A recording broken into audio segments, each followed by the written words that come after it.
Good morning, everyone, and happy Sabbath. I am about to get started with my morning routine, but as usual, I wanted to go in and share my devotional of the day with you guys, day 2 of this devotional with you guys, and give a quick recap of what the devotional is about and my reflection from it. So, last week I had shared day 1. Today I'm sharing day 2. And this is titled, my devotion is titled Find Joy by Shanti. And she starts with a quote from C.S. Lewis, and it states, "A man can no more diminish God's glory by refusing to worship him than a lunatic can put out the sun by scribbling darkness on the walls of his cell." The Bible verse is taken from James chapter 1 verse 25. "But whoever looks intently into the perfect law that gives freedom and continues in it, not forgetting what they have heard, but doing it, they will be blessed in what they do." And it's titled Perfect Practice Makes Perfect. So Shanti explains that growing up, she joined dance classes, music, and a lot of sport activities, and most of these activities required her to practice as much as she can so she can be good at it. But she explains that she was practicing, but a quote from a famous person, Vance Lombardi, says that perfect practice makes perfect. It's not any practice altogether. You could be practicing the wrong things, and that would not make perfect, or that would not be perfect, but practicing the perfect thing is what makes you perfect. So she transfers that over to Christianity and your mind. Essentially, your brain, if you didn't already know, forms neural pathways. Habits become a set thing in your brain. So if you continue to practice or linger on the same thing in your mind, that's just what is going to keep occurring. So when it comes to your mind, if you're always thinking about, oh, I am always struggling in life, God does not love me, I am no good, and thinking about negativity or the negative aspects of life, you are going to continually dwell on that aspect of life and form a habit about that, and 24/7 be gloomy and not find joy. But if you be grateful, if you have a gratitude mind, if you are grateful in your mind, and if you are thinking of good things, you will then find joy and you will then be happy. So she's telling you that perfect practice makes perfect. So if you dwell on the positive aspects of your life, even during struggles, you think of how good God is, that will form a habit in your brain. She leaves off with a reflection that you should analyze yourself and analyze 3 aspects of your life that you have not been perfect practicing, essentially, about the will of God or what God wants you to do. And for me, I think it starts with ruminating about past hurt. So whenever I've been hurt, I tend to ruminate about it a lot. And in addition to that, when I don't get my way in life, I tend to struggle or battle in terms of my faith with God. So these aspects, and then the third one is just trying as much as I can to look at the positive aspects of life regardless of what happens. These 3, oftentimes I just dwell on the negative side. If I dwell on the positive aspect, it will renew my mind and it will help me become a better person. So I hope this devotion helps you. I will now continue with my morning routine.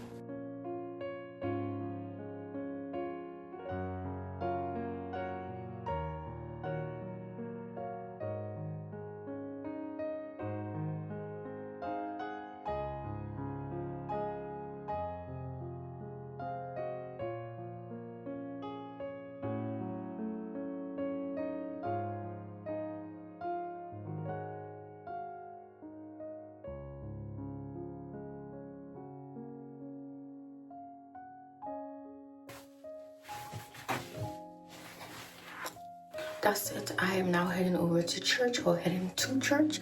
If you want to see my hair care video or how I take down my hair, I have a full video on my YouTube channel. So I'll see you guys at church and after church.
no wayɛn no wasiesie no na ɔbɔ ne ho ban nti ɔda a na ɔda obi nso wɔ hɔ a aboa bi wɔ hɔ a sɛdeɛ ne suban atie nti ana ɔfa no sɛ ne pet kept for companionship and also for pleasure.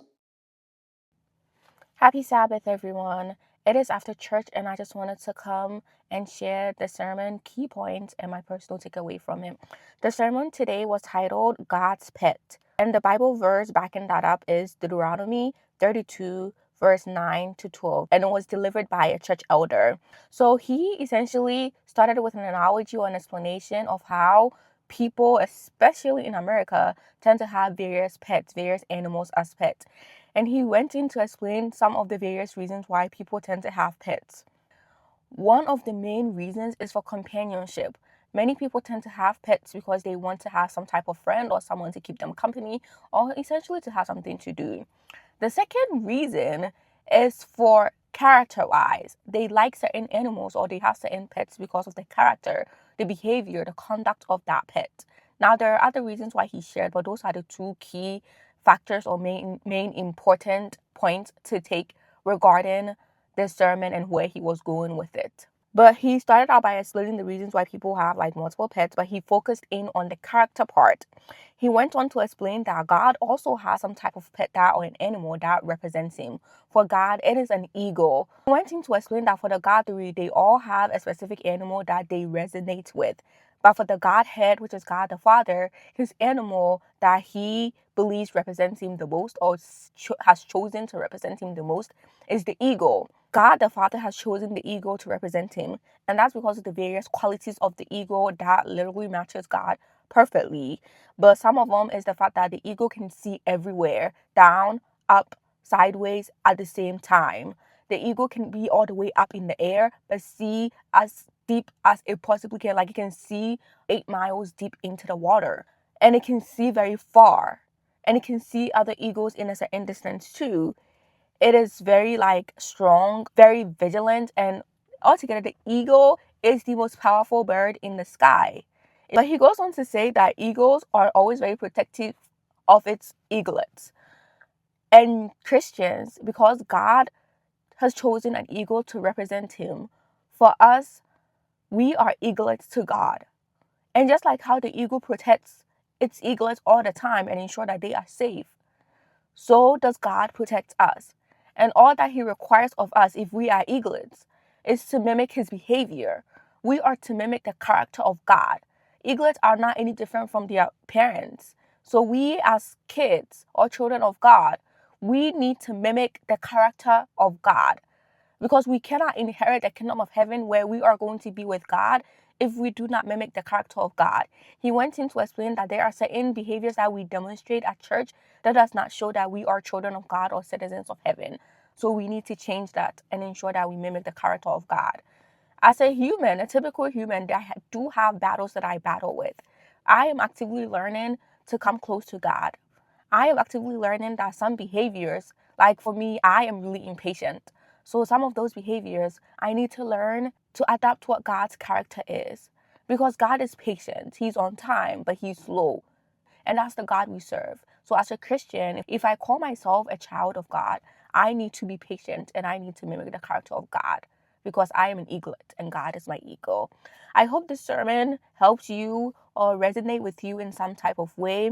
And I hope that you enjoyed my recap and I hope you have a good rest of your Sabbath. As usual, I'll typically go in and have afternoon choir practice and head home when it is finally time to go home. But thank you for tuning in to my Sabbath recap and I will see you in my next one.